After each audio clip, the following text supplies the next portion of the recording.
It was a Boise case in 2018 that prompted courts to decriminalize homelessness. Martin v. Boise challenged Boise's anti-camping ordinance, and the Ninth Circuit Court agreed, calling it cruel and unusual punishment, a violation of the Eighth Amendment. Then last summer, in a separate case out of Oregon, U.S. Supreme Court overturned Martin v. Boise, saying cities can impose rules against camping on public property. Boise's mayor, Lauren McLean, promised that ruling would not change how the city handles its homeless population. But a bill making its way through the State House right now just might, and it puts Boise at the center of another homeless situation. Senate Bill 1141 would ban camping in public spaces in Idaho cities with a population over 100,000. Aspen Shumpert found out there was opposition inside and outside the Capitol. Thank you so much. A place to sleep should not be a crime. Supporters of that standing on the Capitol steps slipped white gloves on their right hands as a symbol of solidarity and support for the unhoused community. They gathered Thursday while lawmakers prepared to consider legislation that could reshape how Idaho handles homelessness. Someone who has nowhere else to go, they may have tried to go to a shelter that was full, they may not qualify for a shelter. Doing well? Yeah. You look well. Leonard Peoples knows what it's like to be without a permanent place to live. He spent several years in shelters and on the street. Putting a ban on us is going to enable more people to end up down there in poverty. And we need help. And we need help not to be hindered, not to be shut down and put away. Inside, the committee hearing room was full.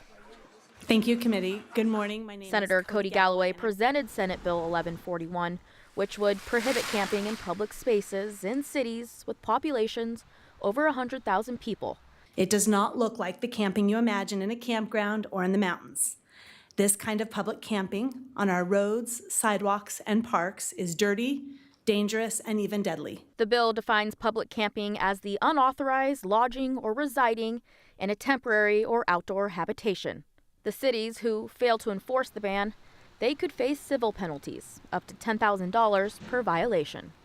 The bill's broad language and lack of clarity worries Representative Todd Achilles. Do you have a sense of what a prolonged amount of time really is? I mean, I'm just looking for some objective definition because I think your definition is probably different from mine. Representative Brooke Green says this proposal is the opposite of progress. Passing laws such as this is not compassion. These people need other resources, and time again, we are constantly passing laws that restrict access to these resources. Reverend Bill Roscoe runs the Boise Rescue Mission and has a different perspective. If you look at the living conditions and you look at the situation there, it is unhealthy from A to Z. And leaving people in that situation, not encouraging or inspiring them to seek help and to recover from homelessness, to me is not really compassionate. The solution wouldn't be to walk by and ignore the person that's there, but rather to help that person get into a facility. Morgan Bernal, who works directly with homeless families, pleaded for committee members to consider the most vulnerable. These parents are doing their best to protect their children, and we cannot help them if they are too afraid to tell anyone that they do not have shelter. After almost 2 hours of debate, motion carries 13-2.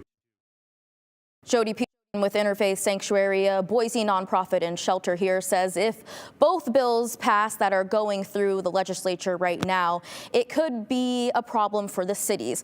There's an additional bill going through the Idaho legislature right now that would also prohibit homeless shelters from being built within 300 feet of residences. She says if you go with both of these bills, one that doesn't allow them to be on the street and one that doesn't allow for new shelters to be built, there's going to be a problem with the unhoused community having nowhere to go. Yeah, I was kind of echoing what Representative Green said. I was just looking through the list of laws or bills out there that might actually help homeless people at this point. I mean, these are two that would just say, here's what you can't do. Right.